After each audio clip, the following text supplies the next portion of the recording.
Hello and welcome to the show, Your Real Estate Today. It's Paul Jameson, your host. Happy Saturday, wherever you are, whatever you're doing. We are hoping that you're having a great time, that you're safe, dry, warm, and looking at real estate. That's what we're hoping. This show, if you're a first-time listener or an old-time listener, is about real estate. Anything having to do with it, about it, your world in it, whether you're a home seller, a home buyer, an investor, we want to talk to you and we're excited to share with you.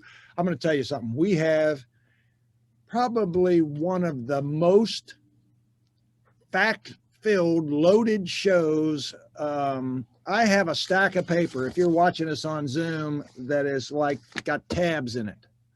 I hope we get to all of it and we're excited about it.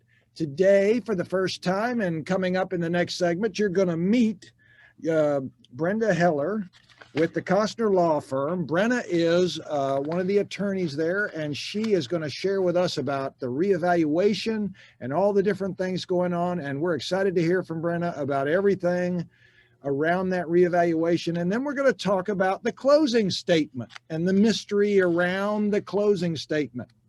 And I'm excited for Brenna to do that. So welcome, Brenna, for the first time. Glad you're with us. Also, Sandy Dickinson will be here for our weekly update in the mortgage department, and we're excited to have her give that. Boy, things are getting crazy, aren't they, Sandy? Yes, they are. I'm telling you, it's like watching the stock market go up and down. The rates are doing the same. They are. It is Unbelievable. crazy. All right. So, what did I learn this week? What did the old dog have for a new trick this week? Well, let me just tell you. This week, I have some fabulous news for Charlotte specifically. Everybody knows and loves the fact that if you're an investor right now, one of the beauties of being an investor is the rent. And having the rent, I call it mailbox money, even though, heck, half the time money never gets to your mailbox. It's done electronically, but hey, I'm old fashioned. So let's call it mailbox money, that you go to the mailbox and there's money in it because your tenants have paid. Well, guess what? Charlotte got a raise. Rents are up 7.1%. 7.1%. You need to pay attention to that, and we're going to talk about it. Next, leases. Everyone has been calling me about forbearance, and they've been calling me about the mandate around no evictions. Let me be clear. If your lease expires, they got to go.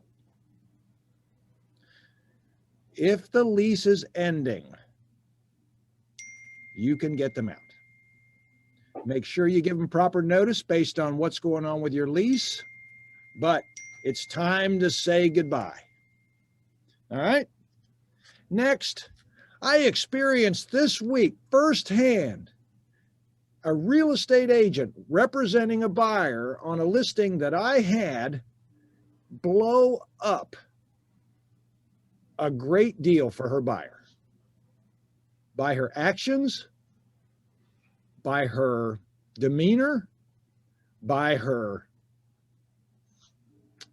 stalking, by her issues of how she handled it on behalf of her client. I've been doing this a long time. Those that know me, heck, I've been on the air longer than, I'm not even going to talk about it. I've been around a long time. It's always so sad to me when I see a real estate agent destroy a deal. And I hope not to see that often. But an agent, you know, there's three primary drivers of why people choose an agent. They trust them, they have the experience that's needed, and they understand how to guide them through the transaction in a relationship. And it's really disarming to me when I see it, and I feel bad for her client. But the people that got it are over the joy happy, and like I say, there's no such thing as a of luck. Things happen for a reason, and they happen the right way as they should. Forbearance. Forbearance fears are out there.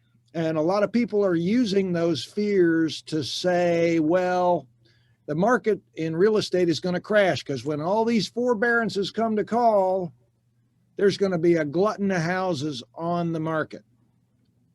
Let me explain to you what's different about forbearance and what we're seeing now as compared to 2008.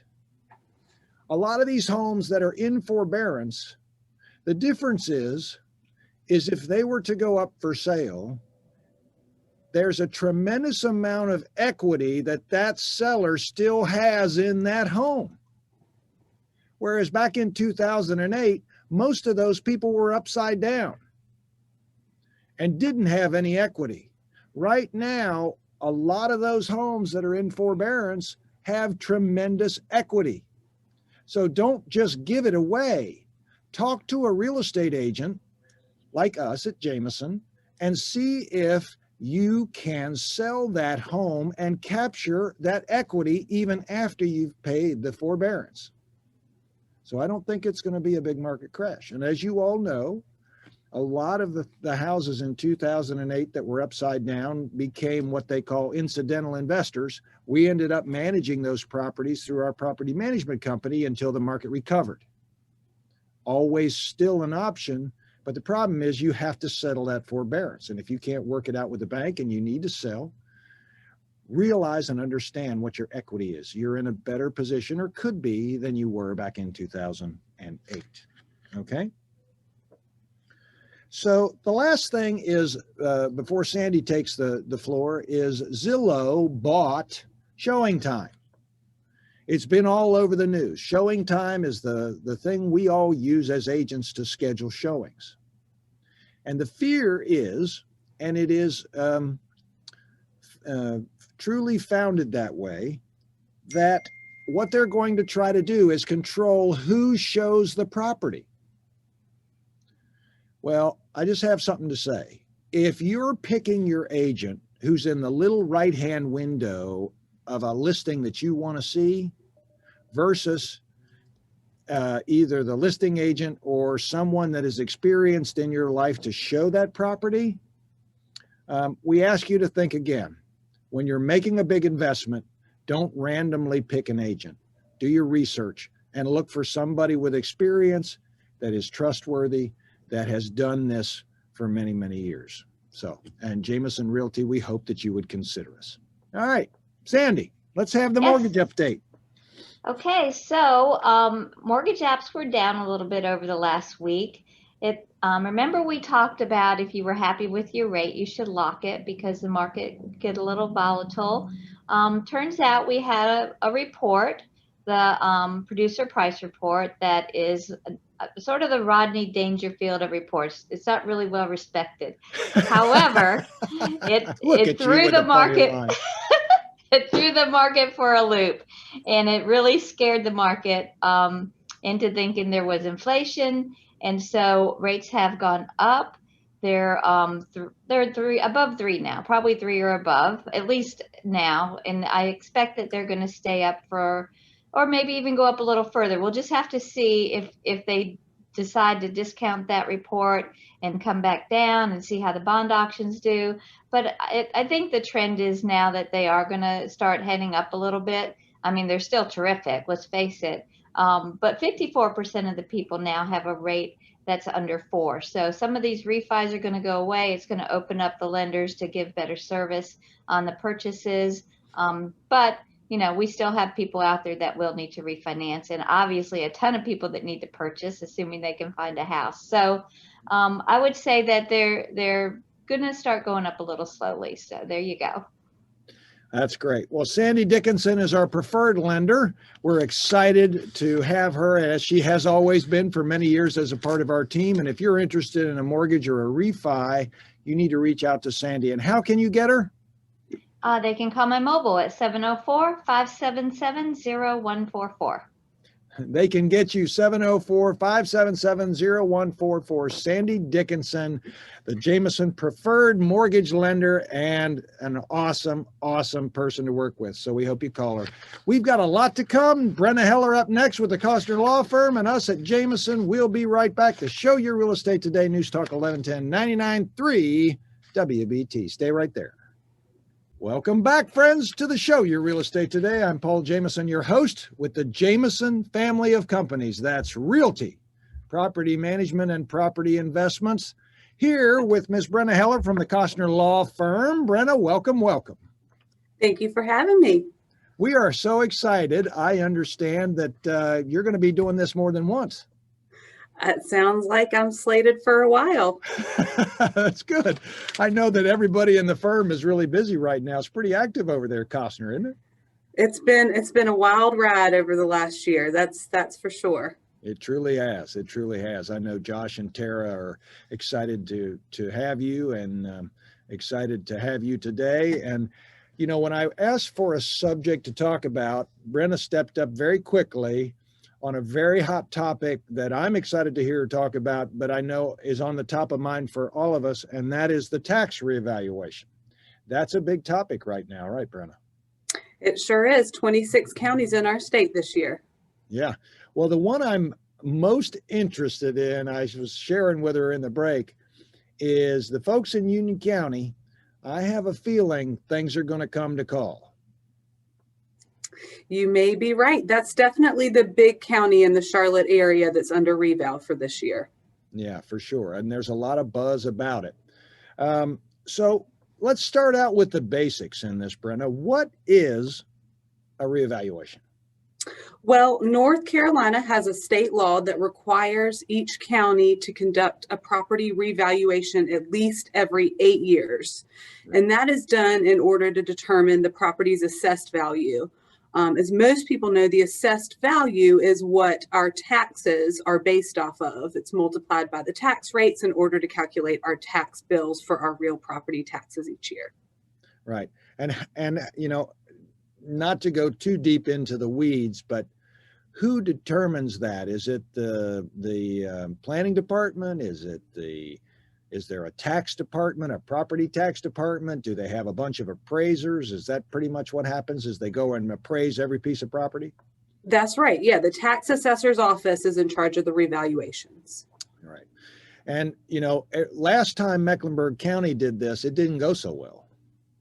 That's right. About 2 years ago, we had the Mecklenburg County revals, and it was quite a buzz. Yes, it was. And it upset a lot of people, including me, with a lot of those evaluations that they come out with, because what I said, I think I said it on the air. So TJ, don't go looking at the archives like you do for all those other guys. But I said to Mecklenburg County, to the tax assessor's office, I said, if you think that it's worth that, would you please buy it from me at that number? You know, that was my standard line. They didn't offer to do that though. I cannot believe that. I was like, I was ready to go to the bank, but they didn't do it. So the first question we get is, obviously the biggest question is, what's that going to do to my tax bill? And that's a great question. And you're right, definitely the first one that we get. Unfortunately, at this point in time in the year, it's really undetermined. Even though some of the actual revaluations and the new assessed values have been completed, the actual tax rate for the 2021 tax year has not been finalized. That doesn't happen by the counties and municipalities until typically sometime in June, because they run on a fiscal year basis, July 1 to June 30th. So until we have the new rates along with the new values, we really don't know how it's going to impact your actual tax bill for 2021. Right. Now, I believe in North Carolina, and you and I didn't discuss this, but I do kind of remember back to the Mecklenburg County reevaluation, that there's a state mandate that you have to run a balanced budget. In other words, if the state's or the county's budget is X, that they can't jump the value of the property and the rate to some ambiguous number. It has to be, the two of those things together have to match an approved budget. So that even though we run the risk of getting double jeopardy, higher values and a higher tax rate, there does have to be an approved budget to justify that rate. Right. That's my understanding as well, that there are some checks and balances in place so that it's not just an arbitrary figure each year. Right. So now in these counties, when you guys do a closing and we have an impending reevaluation, whatever number you're using isn't going to be the right number in those counties. You're exactly right. That's kind of the risk and the problem that we're up against at this point in time, this kind of question mark time of the year. So the best thing that we can do at a closing occurring prior to when the new rates are published, sometime in June, is to base the prorations between the buyer and seller off of last year's bill. So the 2020 bill amount. Right. Regardless of whether the actual assessed value is finalized, again, until those rates are finalized, we cannot even attempt to calculate an estimate of the 2021 bill. Right. Well, here's what I see happening, and I'd love to hear how Costner and buyers and sellers are going to deal with it. So let's say that we collect $1,000 in taxes based on the 2020 numbers for that piece of property that closed in 2021. The reevaluation happens and the new tax rate comes out, and instead of being $1,000, it's $1,500 to that new buyer. What happens to that $500 difference? Who is going to have to chew on that, so to speak? In most cases, it's going to be whoever owns the property at the time that the tax bill comes out. So assuming the buyer is still that owner, it's going to be the buyer who is having to cover that difference. Of course, there's nothing that prohibits a buyer and a seller from mutually agreeing to go back and adjust that proration that was done at closing, but there's not necessarily anything that requires either party to do that. Right. Do you think, based on your experience, because I remember with Mecklenburg County, I saw very few agreements for that difference. I think in all the closings we did that year, 200 and whatever closings, that I think I had one that had an agreement for the tax. Yeah, that sounds right on point to me. I mean, it's very rare. I'm not even sure that I saw one 2 years ago with Mecklenburg County. Not to say that it didn't happen after the fact, but yeah, it's not something that we see very often. However, you know, it's a great point that having an experienced real estate agent on your side, if you're buying or selling real property, this is one of those reasons that you want that, because an experienced agent's going to be able to bring this to your attention ahead of time and at least put it on your radar and keep you educated so that when it does come tax time, you're not hit with a big surprise. Yeah, absolutely. And also, we find it interesting, and this has been both in Union County and Mecklenburg County, a little bit in Gaston County. Their records don't get updated very quickly. That's right. Yeah, each county is a little bit different, but I think that's overall a very accurate statement that it does not happen very quickly. So if you sell a piece of property in 2020, you still may get the tax bill in 2021. And a lot of people don't know what to do with it, or think they still owe it, or don't know where to take it, or where to send it, or what to do with it. We always say, send it to the attorney, send it to your realtor, they'll get it in the right hands. That's great advice. Yep. Send it to whoever handled the closing of your transaction. That works. Of course, it's usually a pretty safe bet to send it to the property address as well, but either way works. Yeah, that'd be even easier. I didn't even think about that, but you know, they only have one stamp they're willing to give. So we want to make the best use of that forever stamp. I don't, what does a stamp cost now? Do you know? Oh gosh, it's upwards of 50 cents, isn't it? 50 cents. So you want to do the, oh, TJ's looking, he's Googling to see what a stamp costs now. I have no idea what a stamp, you don't know what a stamp costs either? I really don't. Golly, isn't that terrible? 55 cents. Yeah, 55 cents. 55 cents for a stamp. 55. Oh my gosh. Oh man. I wonder if it's going to go up. You think, TJ? I don't know. He says probably. Yeah. Yeah, I think it's going to too. Well, we've got a lot more to come with Brenna Heller with the Costner Law Firm and myself, Paul Jameson, your host. We're enjoying a Saturday together here on News Talk 1110 99.3 WBT. Stay right where you are. Welcome back to the show, Your Real Estate Today. Happy Saturday to you. It's Paul Jameson, your host with the Jameson family of companies. That's realty, property management, and property investments. We were having a good laugh at the break because not only did Brenna remind me of the old punchline that I have a face for radio, which I had a good laugh over. It also reminded me, I told her the story about me going to the door of clients over the years who have been listening to me for 10 plus, 12 plus years. And they look at, when I come to the door, they look me up and down. And now I know why. It's happened to me all the time, that finally when I got someone to admit why they were doing that, it was not because my zipper was down. It was because I evidently have a short, fat man voice. So just for those who are wondering, I am like 6'3" and a half. I'm not short. I'm not going to talk about the other part, but I wear a lot of vests. What does that tell you? They're striped. I'm just kidding. But anyway, we digress.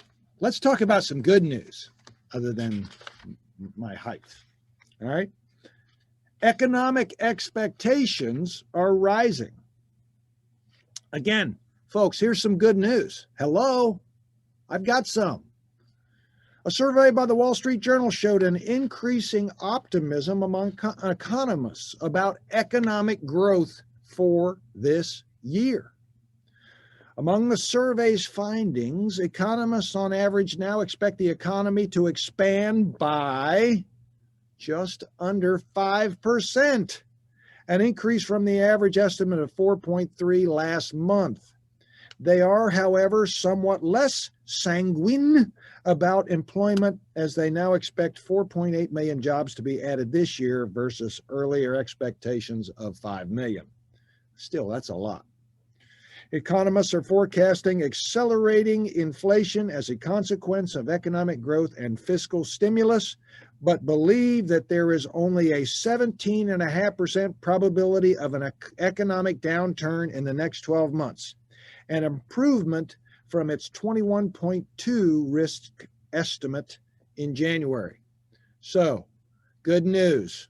Very, very good news. So what happens if rates rise? What happens if rates go up? So Sandy today said it went up, I guess, what, about 1/4 of a point from where it was, or a little over 1/4 of a point? Well, at this point, a rise in rate doesn't really mean much. But let's say it goes up to like 4.5 or 5. I'm using that as an example, where we have a pretty big jump in rates. Obviously, using my common sense hat, less people can afford to buy, right? It will slow the acceleration of the prices of the homes, because right now, prices of homes are nutty. Sellers will have fewer choices of buyers, right? Because the multiple offers will slow down, and the offers themselves and number of offers will slow down. I think I shared with you all a couple of weeks ago, we had one that had 25 offers, closes tomorrow. It's insane, for significantly over asking price. And with a lower volume, lenders will turn over the loans faster. So the transactions will speed up a little bit, which is great. So what happens if we raise the rent? Remember earlier I was talking about the fact that rental rates in Charlotte are up 7.1%. A lot of people ask me, well, Paul, what's going to happen if I raise the rent? The tenant's going to move out. Here's my first piece of advice, and then I'll go in and talk about it. Everyone's afraid that the tenant will leave. So, Brenna, just for fun, what would it cost you to move if you moved out? A whole lot of money. Exactly. And I think people forget that. Tenants don't want to move. It's expensive. So if you raise the rent, they also have to weigh out the fact that now they've got to move. And that's an important thing to think about, because your costs as an owner are going up, especially if you're in one of those counties that are getting a reval, right?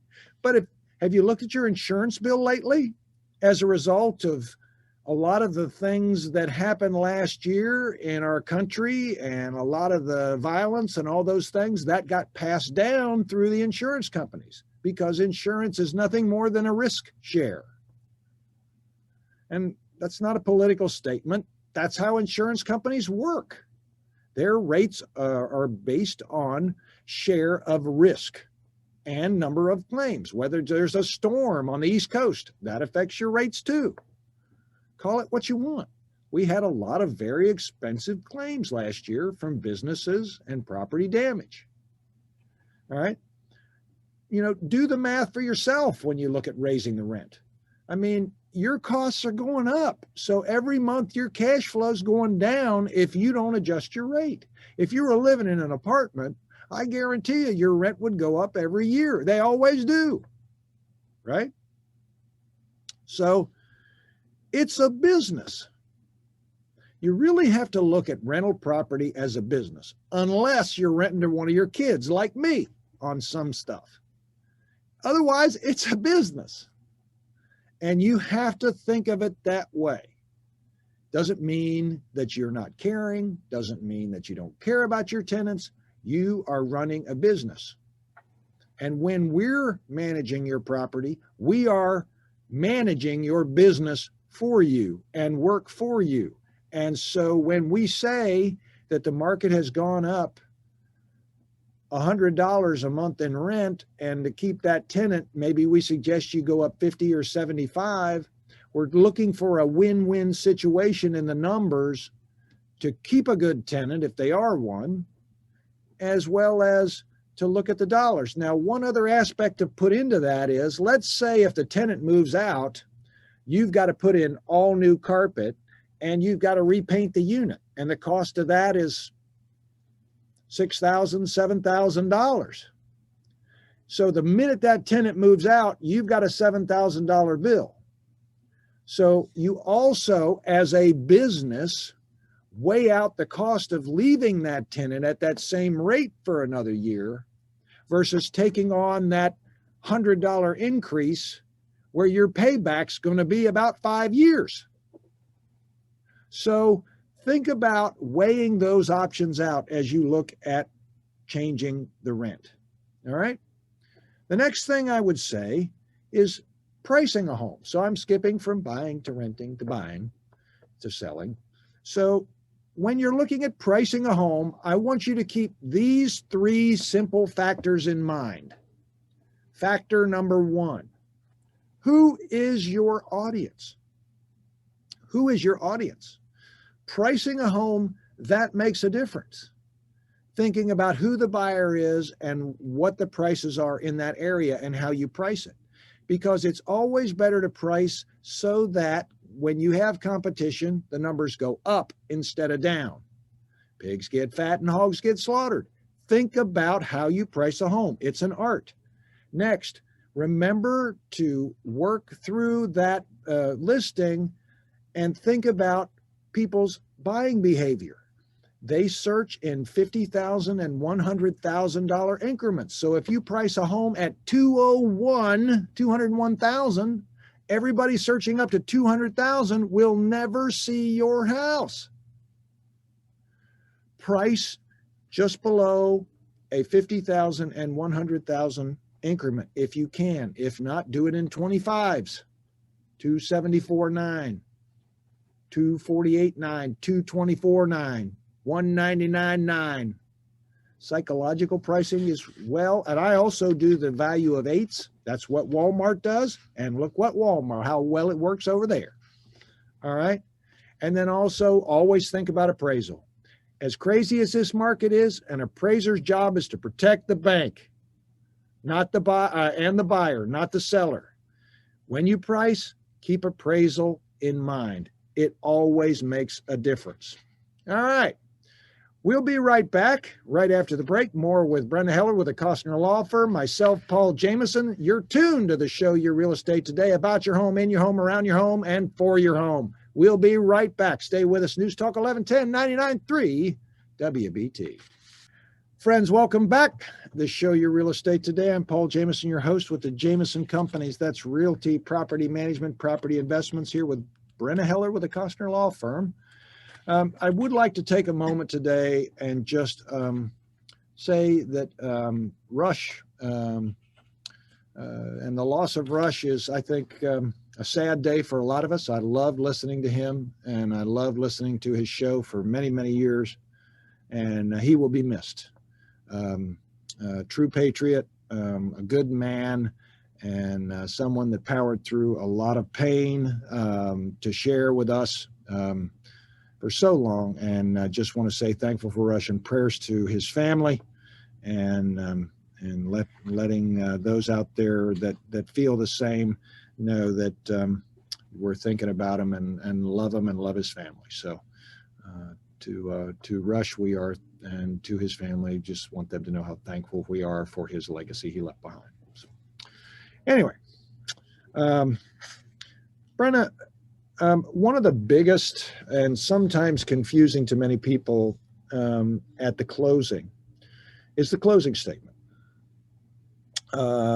Has many names: CD, Alta, and HUD. there's a lot. People HUD, yeah, HUD. yeah, I still do too. A lot of the lines and who gets the credit and the debit and the why and the what. It's a confusing thing. What parts should you be most aware of when you close a loan, and what do they mean? Like, let's start with tax proration. We talked about that earlier. Perfect segue. Perfect segue. So, as we all know, when the tax bill comes out, it doesn't get split up among all the people who own the property in the last tax year, right? It gets assessed to the current owner. So when we're handling a closing, we need to settle up the prorated taxes between the seller and the buyer at closing, because it's not going to be settled up at tax time. So in order to do that, when we're in the part of the year prior to the bill coming out, we use last year's tax bill. That's almost always the best available information to us in terms of having a number to calculate that figure on. And we simply apportion the current calendar year's bill among the buyer and seller based on the closing date. So if we're closing on today, February the 17th, then we are prorating. Oh, today's the 16th? 17th. Oh, yeah, 17th. You were right. We're prorating. The seller's going to give the buyer a credit for the portion of the year that they own the property. So from January 1 to February 17th, we calculate the amount of taxes that the seller is responsible for, give it a credit over to the buyer, and that way when the bill comes out at the end of the year and the buyer pays it, they have already received the prorated credit that they would be due from their seller. Right. Yeah, I think it's the best way, as we talked about before, to handle it. And so, going forward, that the bill then would be totally paid by either the attorney at that point or by the buyer, because they've been given that credit. That's right. Right. So title insurance, we see that, but we see two lines for title insurance. One is an owner's policy and one is a lender's policy. That's right, because there are two separate insurance policies. There is one being purchased, of course, at no option of the buyer. The buyer has to do that one for the benefit of the lender, and that is exactly that. It is a title insurance policy to protect the lender's interest in the property through the loan, through the security instrument. The owner's policy then is a separate and optional cost, although we like to have very frank conversations with any buyers who are second guessing the purchase of a title insurance policy to protect them. And that does just that. It protects the owner, and it is an insurance policy to protect the interests of the owner. Is the owner's policy required? It is not required. It is optional. Yeah, but I'm going to tell you, it is something that you should always do. It's a one-time premium and it's over. And I can tell you, when it comes up against an issue of an old loan that wasn't canceled or something like that, it's worth its weight in gold. Yeah, you're just exactly right, Paul. I mean, there's no better way to say it, really. And depending on the amount of your loan, the cost of your owner's policy can be fairly nominal if you're financing a good portion of the property, because you're not going to get billed for twice for the amount of the loan. You're just going to get billed as the owner for the difference between the loan value and the property value. Right. Even though as the borrower, you pay both. You pay both, right? So that's right. That's right. Deed prep. What is there to prep related to the deed? Well, the deed itself, which is a very important instrument in a closing. There are a couple of additional docs that are prepared on behalf of the seller in addition to the deed, a lien waiver, a 1099 form, FERC to affidavits, things like that. So there are, although albeit, less documents for a seller than for a buyer, typically the deed preparation fee does cover the preparation of all of those documents. That's right. And it's really great. One of the things that I love that Costner does all the time is when you're sitting at the closing table, they ask you to check it for spelling, because again, a lot of the records that are in the counties, they have spelling wrong, address wrong, something wrong. This is the best time to fix it. That's exactly right. I mean, to this day, the county has my husband's name as Jeffy and his name is Jeffrey. So they get things wrong all the time. And, it can definitely cause problems in the chain of title. And so it's something that we like to pay really close attention to at the closing table. It's our last ditch effort to catch it. Yeah. The one that we always pay special attention to, Brenna, is when an investor buys a piece of property, they have a mailing address. And by default, most of the time, it's written the address of the property itself to the buyer. But in the use of an investment property, you don't always want the rental house to get, the information required, or the cancellations of a deed of trust or a copy of the deed or any of the other legal information, because most of the time the owner will never see it. So we always make sure to correct the mailing address on that deed to that person's desired address. That's right. And that's a good point as well, because you're exactly right. If the mailing address on the deed is one and the same as the property address and there's no additional address listed there, then that's what the county is going to use for all correspondence going to that property owner. That's right. That's right. Title search. Title search. Well, this could arguably be the most important fee that you will pay at a closing. So the title search fee, separate and apart from the title insurance premium, is the cost for actually searching the title to the property. So to have an abstractor go search the public records and pull everything that's needed for an attorney to properly review it and create an opinion on title. Yeah. That I agree with you. And as you evaluate property, if you're an investor, you're buying stuff at the courthouse steps, or even no matter what you're doing in the real estate transaction, it's always important to make sure you do a title search for sure. An e-filing fee. That's an easy one.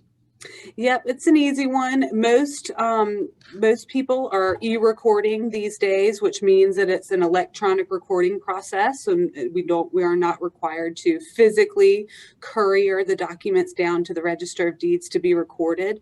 The platform that we use for that e-filing charges a surcharge, and it's typically about $4.50 per instrument.